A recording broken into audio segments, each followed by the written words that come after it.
Terima kasih Bapak Ibu semuanya yang sudah hadir tentunya pada siang hari ini. Kita akan membahas mengenai basic one-on-one candlestick dan price action. Tentunya pada siang hari ini akan dibawakan oleh partner saya Pak Adam Ibrahim Aji, di mana dia akan membahas mengenai basic one-on-one candlestick dan mengenai tentang price action. Mungkin langsung saja saya serahkan ke Pak Adam. Silakan Pak Adam. Mungkin saya akan langsung coba share screen terlebih dahulu ya mengenai share terhadap apa-apa saja yang terjadi di market minggu ini ya, yang mana kita tahu bahwa dolar kembali mendapatkan traksi penguatan ya, khususnya saat FOMC minutes di Kamis waktu dini hari pagi ya tentunya. Kita tahu bahwa di bulan September nanti bahwa Federal Reserve itu akan kembali mengadakan meeting ya, dan poinnya adalah apakah Fed akan kembali menaikkan 25 basis point atau tidak. Nah, kesimpulan dari meeting yang terjadi di hari Kamis lalu saat FOMC minutes bahwa Fed ada kemungkinan kembali menaikkan suku bunga sebesar 25 basis point di bulan September nanti ya. Hal tersebut dikonfirmasi ya dari banyaknya Dewan Federal Reserve yang berkomentar memerlukan bahwa kenaikan suku bunga lanjutan itu diperlukan, dan itu yang membuat dolar ketika penutupan sesi itu terjadi semacam penguatan.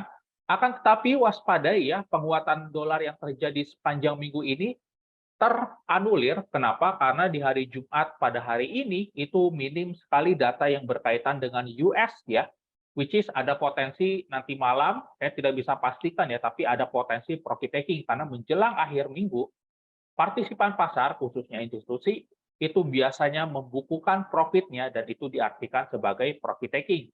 Jadi kalau misalkan dolar kemarin di sepanjang minggu ini bergerak naik, ada potensi nanti malam itu terjadi sebuah pergerakan korektif atau aksi profit taking atau bergerak turun.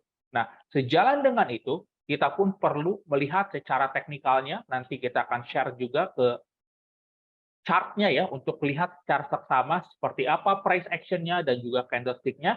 Namun sebelum itu, mungkin saya akan langsung share terhadap materi pada siang hari ini ya, memahami candlestick dan juga price action tentunya. Nah, kalau misalkan kita berbicara tentang candlestick ya, atau cara kita membaca pergerakan berdasarkan harga opening, OHLC ya, opening, high, low, close, itu merupakan bagian dari price action itu sendiri. Kenapa? Karena secara definisi price action itu sebenarnya kita kalau trading segala sesuatu kan dilihat di chart ya. Nah, itu adalah price action. Jadi, segala yang sesuatu kita lihat di dalam chart itu adalah bagian dari price action. Nah, price action ini adalah perilaku pergerakan harga di suatu aset berdasarkan pergerakan di masa lampau tentunya. Nah, pergerakan di masa lampau ini bisa menentukan pergerakan yang akan terjadi di kemudian hari. Tentunya kita bisa menggunakan bantuan dari candlestick, trend, price pattern, support resistance, supply demand. Itu adalah bagian dari price action.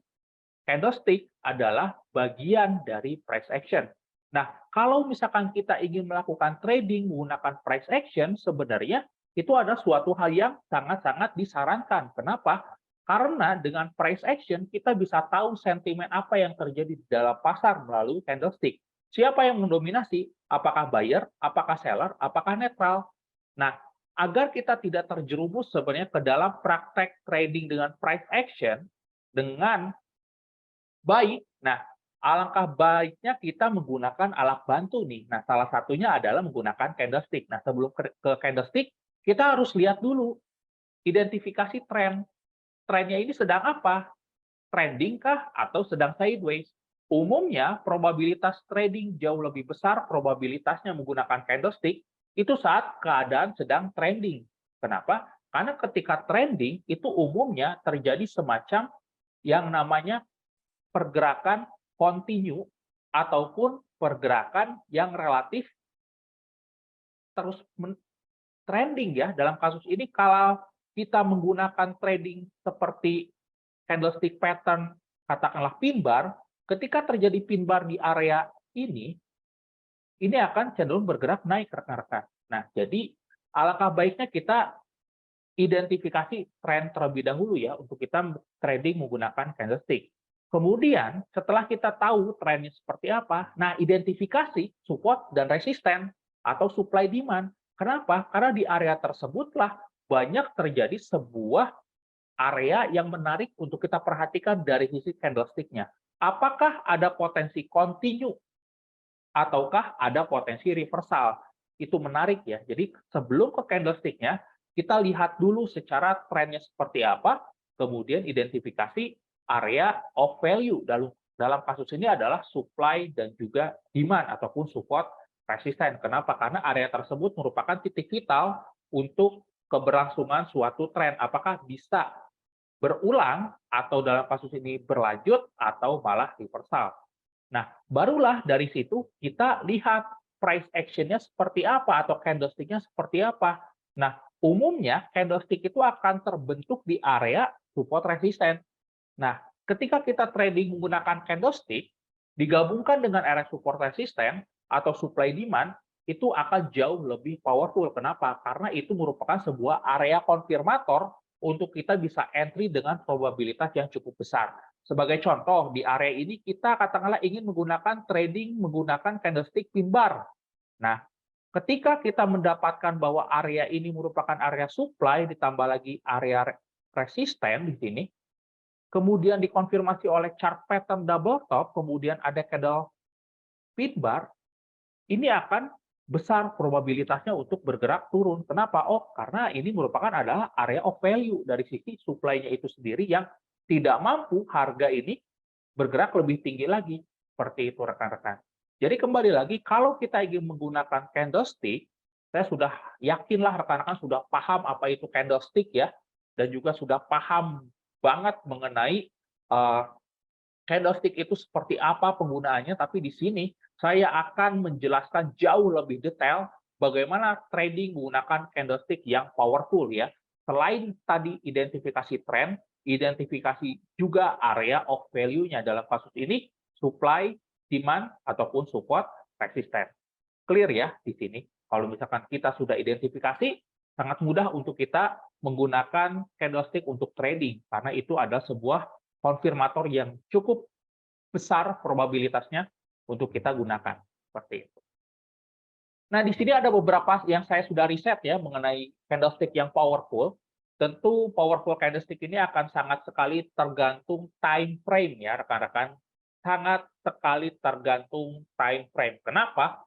Semakin besar time frame, probabilitas keberhasilannya atau bekerjanya itu akan semakin besar. Kenapa? Kalau kita trading menggunakan time frame yang jauh lebih kecil, itu sebenarnya relatif terlalu banyak noise atau banyak invalidasinya. Engulfing tapi di break lagi, pin bar tapi ditembus lagi, itu akan banyak sekali noise. Nah, alangkah baiknya kita menggunakan time frame kalau misalkan rekan-rekan intraday itu saran saya di atas H1 ya, atau minimal H1 tentunya. Di bawah H1 apakah bisa padam? Sah-sah saja bisa, tapi probabilitasnya akan jauh lebih kecil. Kenapa? Akan cenderung banyak noise tentunya. Nah, ini ada dua probabilitas yang cukup besar dari sisi candlestick, yakni menggunakan engulfing ataupun pin bar. Kenapa? Karena ketika muncul candle seperti ini merupakan sebuah pertanda, katakanlah seller di sini, harga bergerak turun. Kemudian ada candlestick engulfing warna hijau di sini ya, atau bullish engulfing. Secara psikologi pasar, seller itu sudah dikalahkan oleh buyer. Sehingga sejalan dengan itu ada potensi price itu bisa reversal. Nah, inilah kenapa saya sarankan untuk menggunakan candlestick dua ini. Kenapa? Karena secara probabilitas 70-80% berhasil dengan catatan time frame-nya di atas H1 ya tentunya atau minimal H1. Kemudian pin bar pun sama, katakanlah terjadi sebuah pergerakan naik di sini.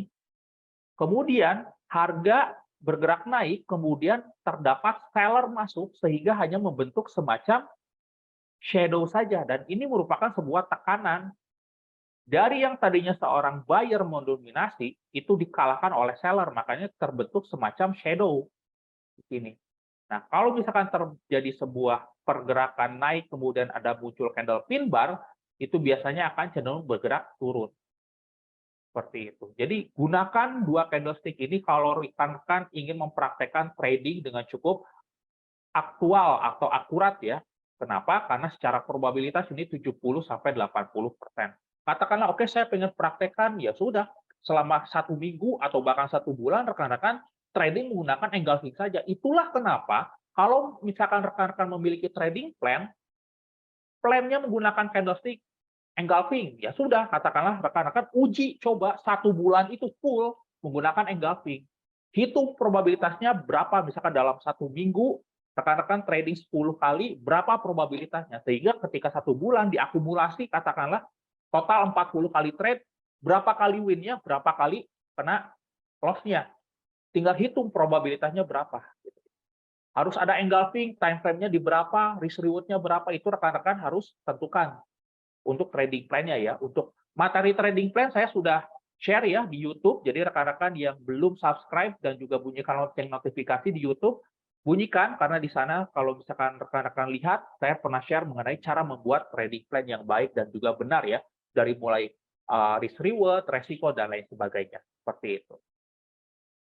Oke, kita akan langsung coba praktek di sini ya, melihat dari sisi price action dan juga candlestick. Tentunya kita akan lihat di pair yang relatif sering ditradingkan ya, atau gold di sini ya. Oke, nah kita tahu bahwa di sini kita mendapatkan adanya sebuah konfirmasi bahwa gold ini secara tren, kalau misalkan kita lihat ya, H1, itu relatif downtrend ya. Kita bisa lihat bahwa di sini berkali-kali harga tertahan di area trendline, ataupun kalau misalkan kita bentuk garis, ini merupakan downtrend channel. Nah, kita tahu nih, ini kan sedang trending. Nah, kebetulan kalau misalkan kita ingin trading menggunakan candlestick, itu di pasar yang sedang trending. Kita bisa lihat bahwa di hari kemarin, itu kan membentuk sebuah candle pin bar ya, di sini ya. Harga sempat spike naik ke arah atas, tapi terbentuk candle pin bar di sini. Artinya buyer yang tadinya mendominasi, langsung dihantam oleh selling pressure. Dan kebetulan dekat dengan area resisten di sini. Kita bisa lihat bahwa banyak sekali area yang sangat-sangat confluence atau sangat-sangat penting di area ini. Sejalan dengan itu, kita bisa melihat bahwa kalau misalkan harga kembali revisit ke area ini, kita bisa jadikan area ini opportunity untuk melakukan short ya, karena secara probabilitas ini merupakan sebuah tren turun. Tapi waspadai ya, kita tahu bahwa sekarang adalah hari Jumat, takutnya pergerakan turun yang sudah terdevelop di sepanjang minggu ini itu bisa teranulir. Nah, kalau misalkan kita ingin melakukan pembelian, bagaimana Pak Adam? Nah, kita lihat dulu identifikasi area supportnya di mana. Di area ini kan, di 86, 85. Nah, katakanlah harga tidak mampu menembus area ini, katakanlah asumsinya adalah double bottom di sini, tunggu ada konfirmasi candle yang membentuk sebuah engulfing ataupun pin bar. Barulah ketika terjadi sebuah candle di sini, istilahnya pin bar, nah bentuk seperti ini, barulah kita bisa konfirmasi untuk melakukan pembelian. Kenapa? Karena kalau misalkan turun menyentuh area support ini, kita agresif, itu terlalu prematur. Kenapa? Karena belum ada konfirmator candlestick-nya. Itulah kenapa kalau misalkan kita ingin menggunakan trading dengan candlestick, identifikasi area pentingnya terlebih dahulu, dan menunggu closing price-nya seperti apa. Jangan sampai ketika kita lihat harga yang sudah disupport langsung hajar buy, hajar sell. Tidak seperti itu cara kita trading menggunakan candlestick ya. Kita lihat konfirmatornya dengan menunggu candle-nya selesai terbentuk terlebih dahulu. Katakanlah kita trading menggunakan H1, ya sudah, tunggu dulu candle-nya sampai closing H1 terbentuk. Seperti itu rekan-rekan. Katakanlah sudah terbentuk, ya sudah. Misalkan kita targetkan di area resisten terdekat. Karena kan kita katakanlah intraday, ya sudah. Kita targetnya tidak usah besar-besar. Katakanlah 70-100 pips, ya sudah. Gitu ya. Itu target TP kita. Nah, kalau misalkan sekarang Pak Adam, bagaimana untuk potensi gold? Apakah akan potensinya naik atau turun? Nah, berdasarkan range Ini kan berada di harga tengah-tengah ya. Nah, kalau misalkan tengah-tengah seperti ini, ya sudah wait and see saja terlebih dahulu gitu ya. Tidak ideal untuk kita melakukan buy karena resikonya terlalu jauh. Sell pun tidak ideal karena trennya turun dan stop loss-nya pun jauh di area ini. Ya sudah, kita wait and see saja seperti itu. Oke, nah kalau misalkan kata Pak Adam nanti malam potensi gold seperti apa? Nah, kita lihat saja dulu. Nanti kalau misalkan harga menyentuh area resisten ini sampai nanti malam, itu waspada akan revisit ke resisten berikutnya ya. Kenapa? Karena kita tahu bahwa pada hari ini, saya ingatkan kembali, minim data US. Sejalan dengan itu, tren yang mungkin sudah terdevelop di sepanjang minggu ini atau di sepanjang 1 bulan ini, karena sudah hampir 1 bulan ya, kurang lebih di sini pergerakan turunnya, itu bisa terjadi semacam aksi profit taking. Saya bukan katakan setiap hari Jumat itu pasti profit taking, tidak seperti itu, tapi secara potensi memang ada profit taking. Kenapa? Karena institusi umumnya menjelang akhir minggu ataupun akhir bulan itu identik dengan yang namanya tutup buku atau profit taking. Sejalan dengan itu, tren yang sudah berlangsung mungkin ada kecenderungan bergerak korektif. Seperti itu, rekan-rekan. Oke, itu saja mungkin untuk materi candlestick dan juga price action pada siang hari ini. Mungkin sambil menunggu pertanyaan, saya akan serahkan ke Pak Aldo terlebih dahulu ya. Terima kasih banyak Pak Adam, tentunya materi-materi ini sangat membantu. Tapi kan tadi Pak Adam sudah memberikan outlook ya ataupun arahan. Nah, misalnya kalau kita mau belajar price action ya Pak Adam, kita harus belajar dari mana dulu sih Pak?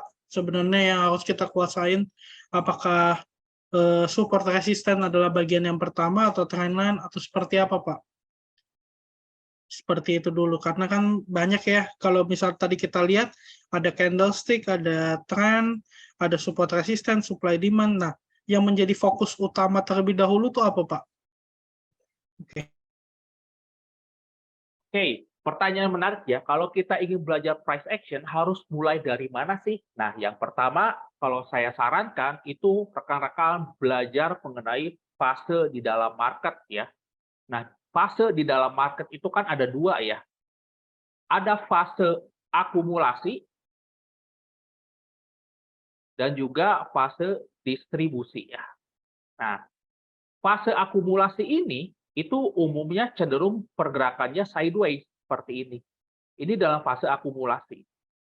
Distribusi itu ketika fase trending, baik uptrend ataupun downtrend. Jadi kalau misalkan kita ingin belajar price action, pahami trend terlebih dahulu ya. Kenapa? Karena ada istilah yang namanya trend is your friend. Kita trading searah dengan tren. Kenapa? Supaya probabilitasnya jauh lebih besar ya dibandingkan kita mengambil koreksi, aksi koreksi dan lain sebagainya. Kenapa? Karena kita tidak tahu kapan trennya ini akan berhenti seperti itu. Nah, seperti itu rekan-rekan. Barulah dari tren itu kemudian kita belajar mengenai support resisten. Yang pertama ini kan lihat trennya. Yang kedua kita lihat identifikasi support resisten dan juga supply demand. Keduanya ini sebenarnya mirip ya. Tapi yang pertama kalau support resisten itu umumnya level tertentu, misalkan support 1.900, support 2.000 itu adalah support resisten, angka konkret. Tapi kalau supply demand itu area. Kita bisa beli gold misalkan di 1.900 sampai 1.910.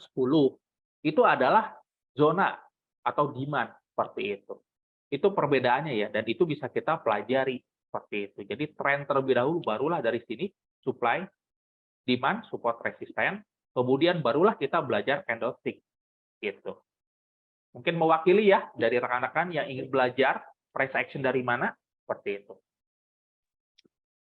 Oke, baik. Terima kasih Pak Adam. Nah, sebelumnya apakah ada yang ingin bertanya nih sampai sini mengenai webinar pada siang hari ini? Jika ada pertanyaan mungkin bisa langsung ditanyakan aja.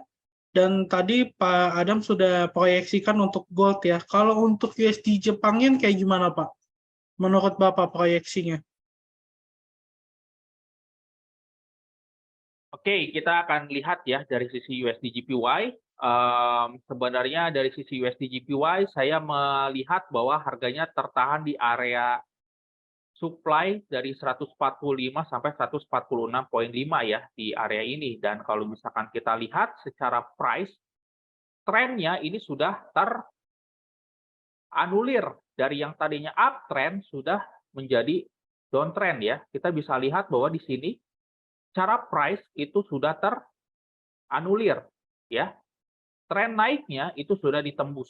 Nah, alangkah baiknya kita lihat bahwa di sini pun ada area zona yang ditembus rekan-rekan. Nah, area zona ini sebenarnya sebuah konfirmator kepada kita kalau misalkan kita ingin follow the trend, stop loss itu diletakkan di atas 145.500 di sini ya. Targetnya di mana? Ya cari saja area support terdekat. Mungkin bisa diletakkan di area ini gitu ya. Nah, jadi secara forecast USD JPY itu akan cenderung revisit turun ke 144.700. Mengingat di minggu ini atau di akhir minggu ini ya, di hari Jumat ini tepatnya tidak ada data US, jadi ada potensi tren yang terdevelop di satu minggu ini bisa bergerak turun seperti itu ya. Ada potensi USD JPY itu revisit ke 144.700 di sini. Seperti itu mungkin Pak Aldo. Oke, thank you Pak Adam. Terima kasih. Jadi Pak Adam sudah bantu cek ya mengenai USD JPY dan gold. Dan menurut saya belum ada pertanyaan kembali nih ya dari Bapak Ibu, dan berarti mungkin cukup jelas ya untuk di hari Jumat ini. Oke, saya akan cek juga dari YouTube apakah ada pertanyaan. Sebentar saya akan lihat. Oke, dari YouTube juga belum ada, mungkin sudah cukup jelas. Nah, mungkin saya tutup saja ya Pak Adam ya. Terima kasih Pak Adam untuk webinar siang hari ini. Semoga Bapak Ibu yang bisa mengikuti edukasi pada siang hari ini bisa terbantu dan tentunya bisa trading terus di Maxco Futures. Jangan lupa untuk like dan subscribe channel YouTube Maxco agar Bapak Ibu bisa mendapatkan informasi-informasi mengenai tentang price action ataupun candlestick dan lain-lain sebagainya. Terima kasih, saya ucapkan bye-bye. Sampai jumpa.